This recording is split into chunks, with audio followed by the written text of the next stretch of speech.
Albertsons Media Collective drives performance where it matters most. Tap into premium audiences, transparent measurement, and data that proves impact. When you need retail media that delivers real results, partner with the network built for growth.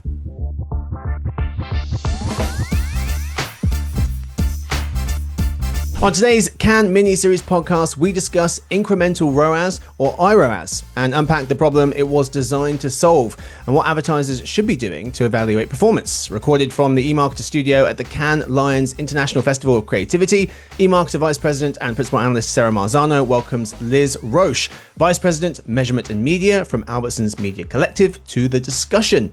I hope you enjoy. Somehow we're already on day 3 of Cannes. I'm curious what's standing out to you so far. Are there any themes that are sort of emerging and playing out exactly like you expected, or anything that's surprising you? Last year was a lot about in-store. I think this year still feels a lot of in-store. But I think the conversation is more about how in-store grows and where the budgets shift and where they come from. And the participation of brand marketers and also new mediums. I'm hearing more about audio than I've heard in quite a long time. I think it's one of those in-store mediums that's really coming back up, especially when folks consider how they can orchestrate that with some of the digital surfaces as well. Yeah, I'm hearing a lot about audio as well. And I feel like I'm hearing people talk about it in a new way, right? In a new light. And I think what's happening is we're moving from talking about all the potential of in-store when we think about the imbalance of the amount of transactions that happen there versus online and where retail media has historically concentrated on. And now we're starting to think about, like, practically, how do we make that happen, right? And I think now people are looking at audio and saying, oh, that actually makes a lot of sense in certain settings. So it's kind of cool to see how that's evolving. And we might be talking about some of the same stuff, but in a new way, right? So that's been really fun to hear about. I know we want to sit down and talk a bit about some research that Albertsons just put together in partnership with Ovative on the topic of incrementality or iROAS, which is a very hot topic in retail media now. Something that I've always noticed about Albertsons is that you've been one of the more vocal advocates for advancing measurement in retail media for a number of years. And you're thinking about this really collectively in terms of the entire industry. When you joined the company, was that commitment already deeply embedded and crystallized within the organization, or is it something that you feel like you guys have sort of shepherded towards and grown more passionate as time has gone by? I think the passion around this topic has certainly grown, but it's always been part of the ethos. Yeah. And a big part of that is the fact that when campaigns work, we sell more units. And what's good for Albertsons is also good for our suppliers, and it's great for our shoppers.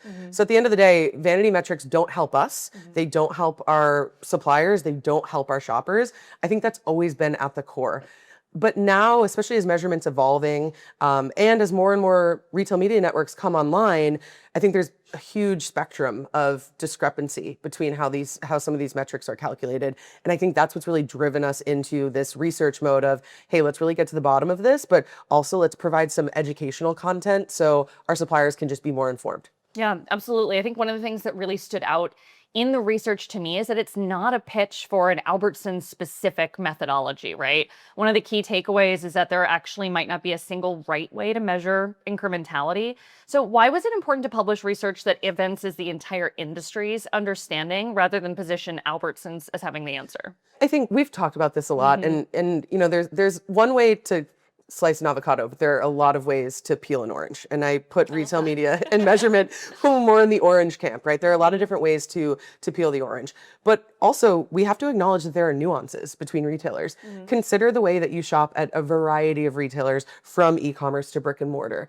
You shop them differently. You might have different cadences, and of course, you have a different mission. There are just different reasons for being. So I think for us, it wasn't about saying, hey, there's one way to do this. It was more or less saying, hey, there are a lot of ways to do this, but you should really understand what's underneath the hood so you can determine what the variables are that are impacting the outcomes. Yeah, no, absolutely. I know we both live in New York, and I feel like I will shop at 3 or 4 grocery stores just on my walk home, of right? Course, yeah. For different reasons and very specifically. And I don't leave feeling frustrated by that. It's just the nature of how things work. Let's get into the research itself, right? Talking, staying on the theme of topics that have been top of mind but have sort of evolved, and we've changed the way we're approaching them. Measurement has been one of the most persistent challenges in retail media, right? And I think for advertisers, as the investment has grown, as they're investing with more networks or allocating more of their spend, the pressure to get it right has also increased. And so incremental ROAS or iROAS has emerged as one of the industry's preferred approaches.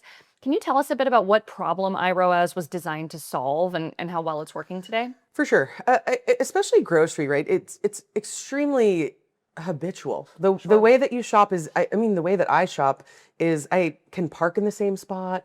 I kind of walk down the same aisles, and I shop 5 stores as well sometimes, but I still kind of have my routine. I say that because when you're just looking at return on ad spend, you're not taking into account the impact of media. You're saying that Sarah saw some media, Sarah made a purchase. And especially in grocery, when we know that you're frequenting the store maybe 2 times a week, right? We need to understand that causal impact of media, and that's what iROAS aims to do. It isolates the impact of a media campaign and media exposure and understands, did that actually change shopper behavior? So definitely a tool, right? We're kind of moving in the right direction. And that first we said, are we targeting people that are shopping? Yes. Now we're asking the question, is media working? But I think there's a lot more to do. Yeah, no, absolutely. And I think one of the headline findings from the research, which really stayed with me, was that the same campaign can produce dramatically different iROAS results depending on the methodology used. I'm curious, did anything about the findings surprise you or shock you, or did it just sort of validate something that you had sort of a hunch about? I think the magnitude of the shifts was larger than I anticipated. And I'll be honest, I asked the team to double check the math. It was pretty shocking. I mean, results can vary 6.5x. I think the biggest shock to me, though, was that over 80% of campaigns can shift from positive to negative iROAS, depending on methodology. So, 6.5x is one thing, but positive to negative, I mean, that's an actual indicator of how you're going to do business, right? Absolutely. And if methodology is shifting this from positive to negative, it really boils down to how do you know what to trust and how do you understand these results? Yeah, no, absolutely. And I think it sort of begs the question that if iROAS can vary that much, even when a retailer is acting in good faith and the intentions are good, what do advertisers do? What should they be doing with this new information to evaluate performance claims and have more productive conversations with their retailer partners? First, I thank you for saying acting in good faith. I think I do believe that. I think all retailers are out there really acting in good faith because we want our brands to grow. Our brand partners are so critical. And our shoppers love these brands. We want them to grow too. So thank you for saying that off the bat. I think it's fair to get into those conversations with your retail partners and start understanding, hey, how are you developing control groups? What if you're using a match control, what are some of the factors that you're matching on? If you're using synthetic control, if you're using RCT, understanding that methodology, I think, is really important. I think the other piece, though, is if you can use every campaign as an experimentation opportunity. So entering every campaign cycle with a clear objective of, I want to learn this, I want to prove this hypothesis, or I want to disprove this hypothesis. I think that getting that specific, understanding the measurement, can really help you move the ball forward, even if there might be some variation in how these things are calculated. Yeah, I think what stands out to me is this is about empowering folks on both sides, right? To just have that understanding and be able to engage in conversations to make sure that you are really, again, understanding the data that you're using to make a decision on. And you bring up a good point, too, that retailers ultimately have the same goal as their advertisers, which is part of what makes retail media so unique, right? We're all here to move product at the most profitable way possible, right? And make our customers happy. So it's such a good point to remember. It would be natural to look at these findings or to hear about our conversation and conclude that someone must be measuring incrementality incorrectly, right? There's got to be a right way. But that doesn't feel like the conclusion of the research. So how should advertisers think about the fact that different methodologies may be answering different questions? We live in an imperfect environment. So I think we've been long spoiled by the very tight attribution loop of one-to-one. But as retail media expands, and even consider as we're expanding into in-store and some of these other spaces that are a little bit trickier to measure, we need to be able to lean into the methodology, yes, but also lean into some directional results at times, right? And start looking at trends, looking at patterns, but also, measurement isn't a report to put on the fridge. Measurement should be used to inform your next move.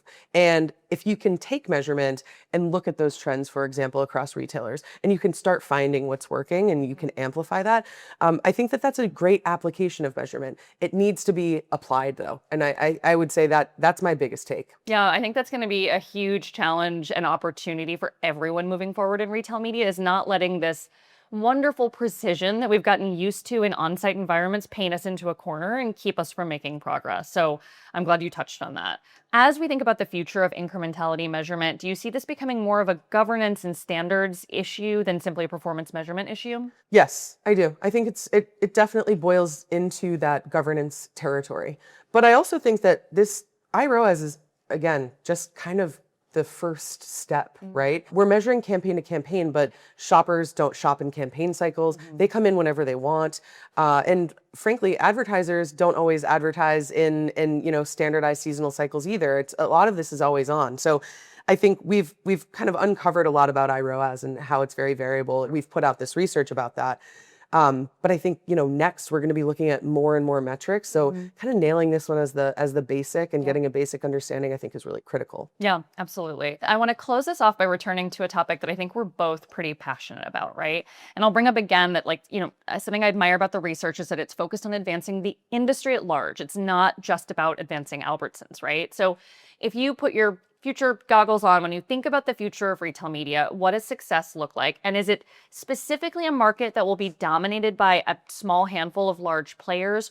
Or is it one where many networks have a right to win and can create value for advertisers, retailers, and consumers? I'm glad you're giving me the opportunity to put on future goggles.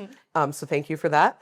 But if I do put on the future goggles, I think we're moving into a world where we're looking at retail solutions beyond media placements.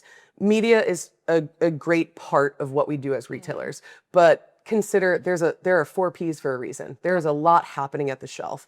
So as we move forward, I think orchestration between merch strategy, orchestration between in-store and online, really understanding that full, last mile all the way to the store.